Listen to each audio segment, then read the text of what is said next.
let me say this. We faced the Green Bay Packers today, and they are a very fine football team. We have always had a great deal of respect for them. Of course, their record in the National Football League speaks for itself. They didn't give our offense room to do anything, and I think it's just their fine defense. I wish we could be as good in the future. I hope we can be as good in the future as they are. They have a solid ball club. They're just really tough, I guess you'd have to say. I felt it was a day for me, a day of learning. There's no doubt about it. Darrell deserves a lot of credit under extreme pressure. I think he showed a lot of poise. He certainly has done a fine job for us this year, and he realizes he still has a lot to learn. We all do, and I think... For the Oakland Raiders of the American Football League, the 1968 World Championship game was a day of learning. For the Green Bay Packers of the National Football League, it was another day of victory. I just like to say that I am real pleased with everything, and I'm very, very, very grateful, really, believe me. I think they got a great bunch of boys, and they simply deserve what they got. The Packers' reward was the biggest football can offer, a world championship. For the second straight year, Coach Vince Lombardi received the championship trophy from Commissioner Pete Rozelle. Lombardi, second world championship. I hope this is a habit. It's become a semi-habit, Vinny. Congratulations for the second year in a row. Wonderful performance by a fine football club and a great coach.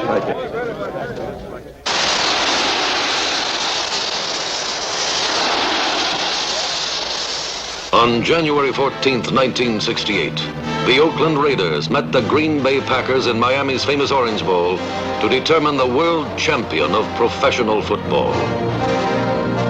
Call it loud and clear while it's in the air. I'm going to let it hit the ground. It is tails, and Oakland has won the toss. Receive. They want the football. We will defend this goal here. Okay.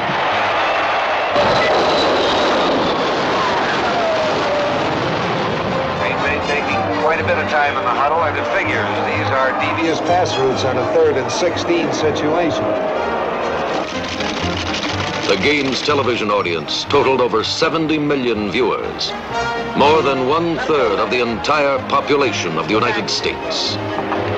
From high above, from these beautiful skies over Miami, we look down on the Orange Bowl. Right from the beginning of the game, there was a sense of superior Packer power. Grown strong, but not fat, on history. The first time Green Bay got the ball, quarterback Bart Starr directed them to the Oakland 32-yard line.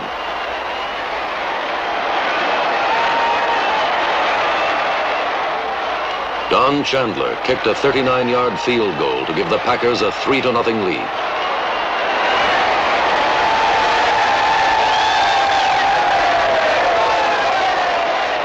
Near the end of the first period, Starr began another march into Oakland territory. The longest gains in this drive were a 17-yard pass to split end Carroll Dale and a 14-yard run by Starr himself.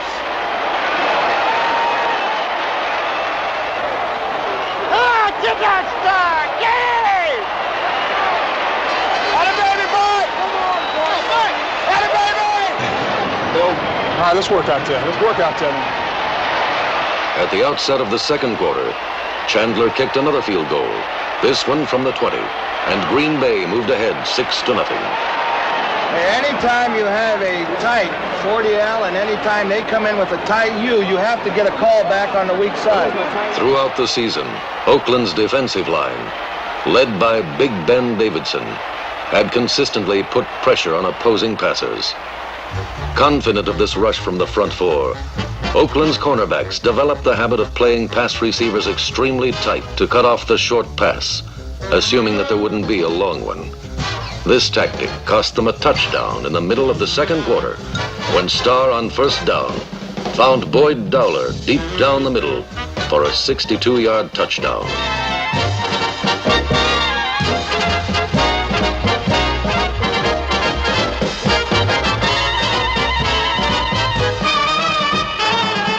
The scoring pattern, Dowler explains, was a basic one. Quick post is what it amounts to, but just he and I out there, man on man, and I kind of horsed by him. I bumped him when I came off the line of scrimmage, and he bumped me. We bumped each other, I guess. You put it that way.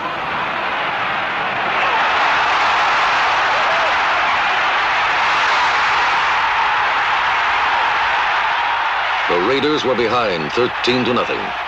But if they were impressed, they did not act it. Hit him from behind like this on top and throw him down. Darryl LaMonica, their young quarterback, went to work with poise and efficiency. He ran Hewritt Dixon and Pete Banaszak into the line, and for the first time in the game, they made good yardage. LaMonica then switched to his passing game and moved the Raiders to the Packer 23 with 2 well-directed throws.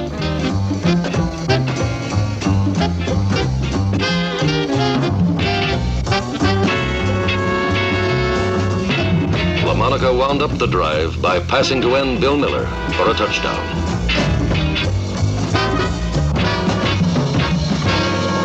The strategy which resulted in Oakland's first score is worth reviewing.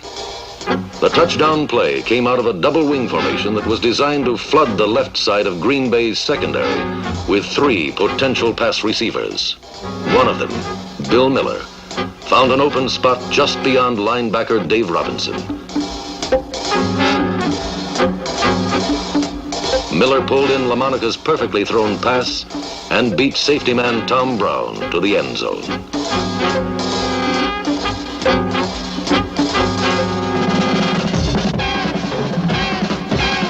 Miller's touchdown cut the Packer lead to 6 points. And at this juncture in the game, the Raiders gained the momentum. Get a rush in there now. That's the way to hit him. Way to go. Oakland's defense broke down Green Bay's blocking and forced the Packers to punt from deep in their own territory. But Oakland was denied an excellent scoring opportunity when Roger Byrd fumbled Donnie Anderson's short punt, and the Packers recovered.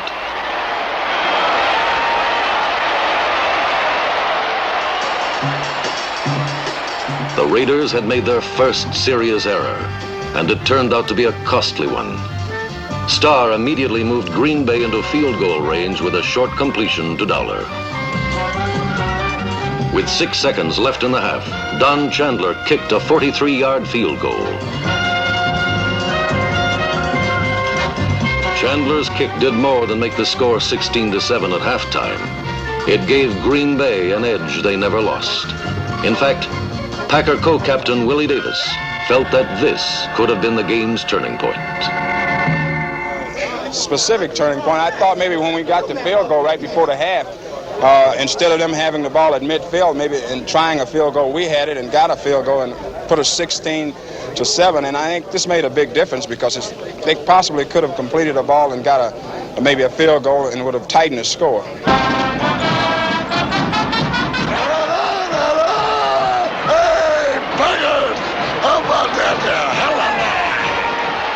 In the third period, Green Bay pried apart Oakland's defenses and assumed complete control of the game.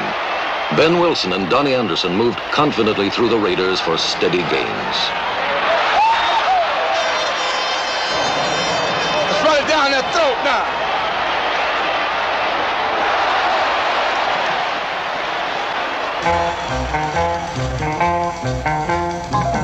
But it was Bart Starr's passing, and as important, his selection of passes, that made the difference. Starr provided the game clincher on a call that is, for him, standard operating procedure. It was 3rd and 1 on the Green Bay 40. Starr faked the line plunge, then lofted the ball to elderly Max McGee. Starr has used this play successfully many times in the NFL, and according to Oakland safety man Howie Williams, the Raiders were aware of it. We knew the play was coming, and we'd set up an arrangement whereby we were going to jam McGee in and not let him out. But as it turned out, McGee slipped through. 12-year veteran Max McGee demonstrated the value of experience when he outfoxed 3 Oakland defenders and caught the ball for a 35-yard gain.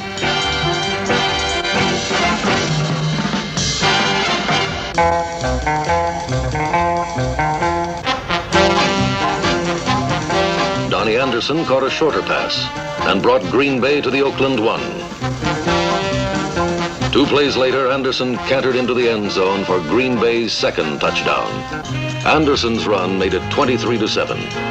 And at that moment, everyone understood that the outcome for all purposes had been determined, and Green Bay would be champion again.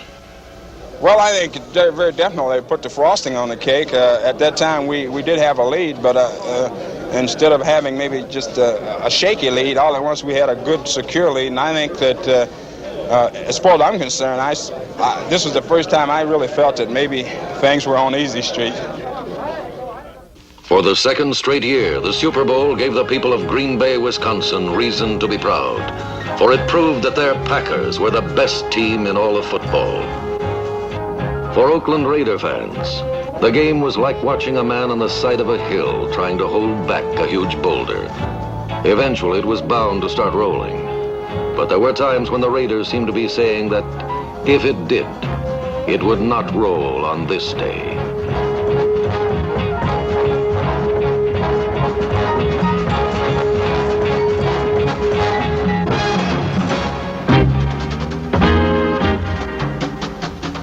Several times during the first three quarters, Oakland's defense shut down Packer marches deep in Raider territory. They obliterated Green Bay's running game and twice forced the Packers to settle for field goals. Tom Keating, Oakland's aggressive young tackle, bucked and slugged in the trenches with Green Bay's Gale Gillingham and Ken Bowman, and once boiled through to come down with Starr on his lap.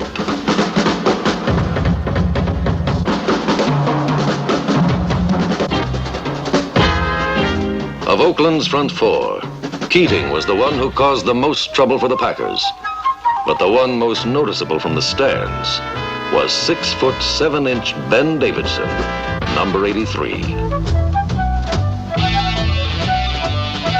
In 1967, Davidson was named to the All-AFL team, and his reputation for fury was well documented in this championship game.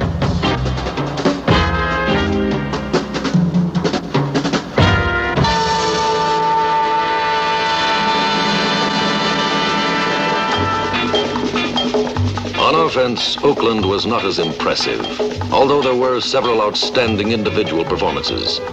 Heward Dixon, the Raiders' big fullback, was the team's leading ground gainer. In the third period, his bludgeoning legs accounted for all of Oakland's yardage.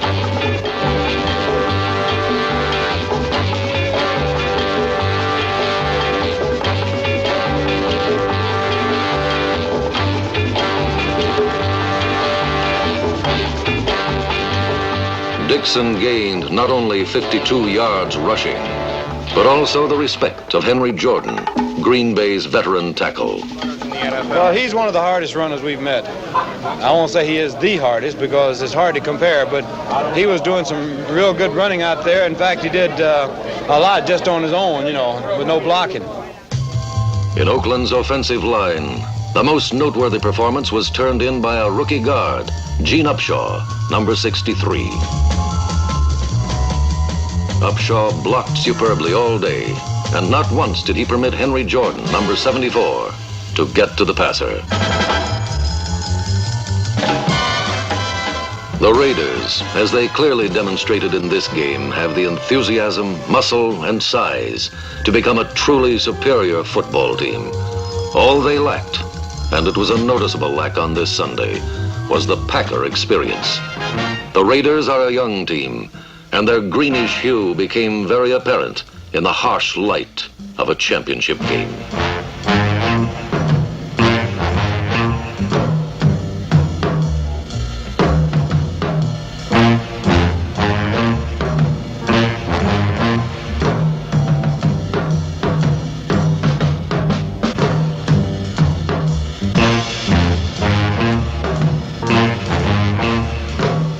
Oakland fumbled 3 times and suffered 1 interception. Green Bay capitalized on nearly every mistake and won the game with professional efficiency. At the heart of Green Bay's precision attack was quarterback Bart Starr. Poised in the face of Oakland's furious rush, Starr picked his plays well, with his usual self-assurance and almost instant recognition of defenses.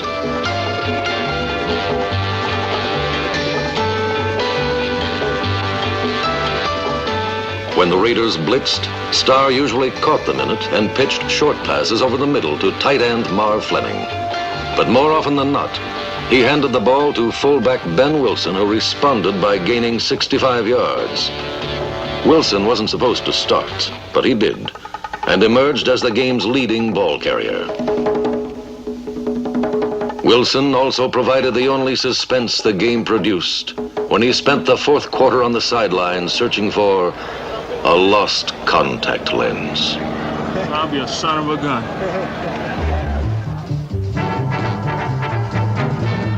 Although Green Bay's steady ball control offense was effective, it was the defense which established the dominance of the Packers over the Raiders. It was written before this game that the Packers live by their defense. On this Sunday, the Raiders may have died by it. Willie Davis is 32 years old, and he is, in a sense, the guts of the tough Green Bay defense. He is listed in the Packer roster as weighing 245 pounds, but he charges as if he weighed twice that much.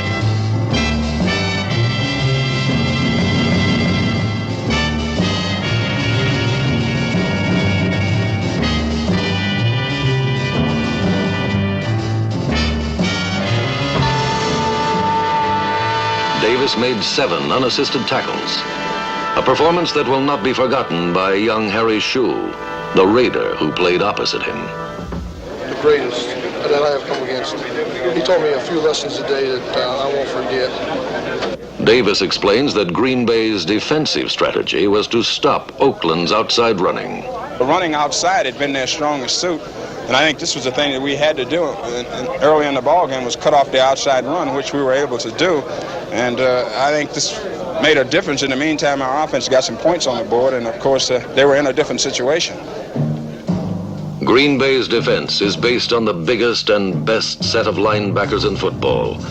At one corner is Leroy Caffey, number 60, mean and expert after 5 years of consistent play in the NFL.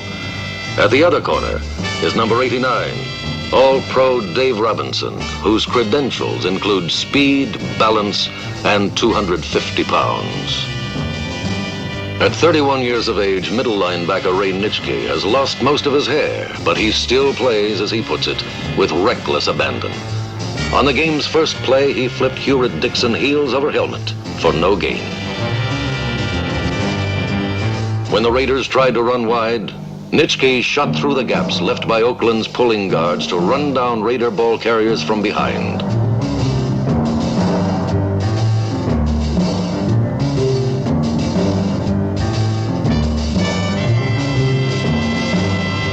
Time after time, Nitschke, Robinson, and Caffey demonstrated their remarkable talent for lateral pursuit.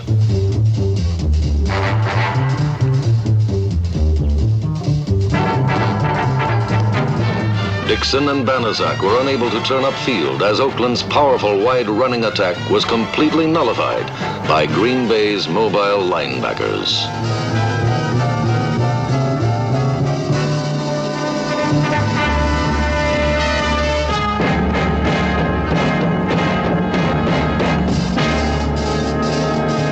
Green Bay's exacting secondary proved just as effective against Oakland's passing game. Through 3 quarters of play, they permitted the Raiders only 7 pass completions. Cornerback Herb Adderley intimidated Oakland's receivers with his savage tackling. And in the third quarter, he drove down the last firm nail in the Raider coffin when he intercepted a pass and raced 60 yards to the Packers' final touchdown.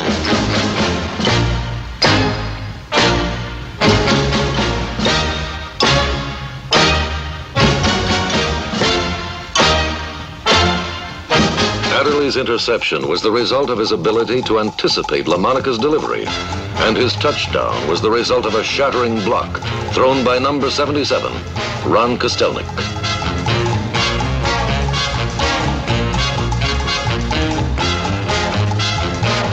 Adderley's score, coupled with Don Chandler's 4th field goal, gave the Packers a 33-7 lead.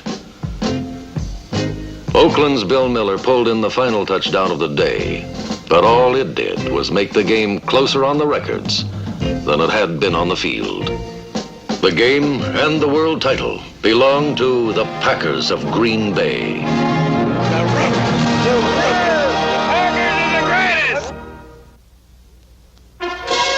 In the final analysis, the 1968 World Championship game will not be remembered for what happened on the field. It will not be remembered for its spectacular plays, its strategy, or its violence. It will be remembered as the end of an era in professional football. For on this day, Vince Lombardi earned his final victory. 1 month after the game, he announced his retirement and thus brought to an end the most dynamic coaching career in pro history. During Lombardi's 9-year tenure as head coach at Green Bay, the Packers won 5 world championships. But he was more than just a coach to the men who played for him. Men like Jerry Kramer. He had to be. He's been such a dominant force in our life for the last 10 years, you know. He's been the only reason for our great success at Green Bay. I believe that. I'm sure everyone else believes it. It's inconceivable to think that anyone would know that that was Coach Lombardi's last game and just let it go as another game. I'm sure that was on everyone's mind, and they wanted to do the best thing they could and play the game as well as possible for him. And so, on this, Vince Lombardi's final afternoon as coach, the Packers were motivated by something far stronger than pride or prestige or money. The real turning point of this championship game did not occur on the field. It was not the result of a good kick, a fine run, a hard tackle, or an accurate pass. It occurred in the locker room at halftime, and it was the result of a few words. We had all been pretty aware of the fact that Coach Lombardi was thinking very, very seriously about retirement. And while many of us cuss him or call him names or a number of things, it's something like you might do with your family. You can call your brother something, but don't let anybody else call him the same thing. This is the same way with Mr. Lombardi. We can cuss him, but don't let anybody else holler at him. And we all felt that this was going to be his last game. And I said to the fellas, I said, look, we got 30 more minutes this year. I said, let's give it to the old man. Let's play the last 30 for the old man. That's about all I said.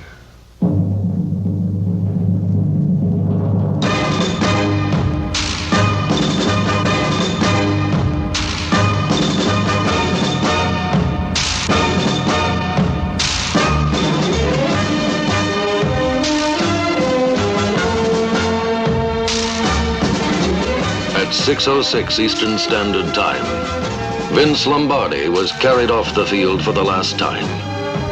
He was carried not just to the locker room, but a few steps closer to the Hall of Fame.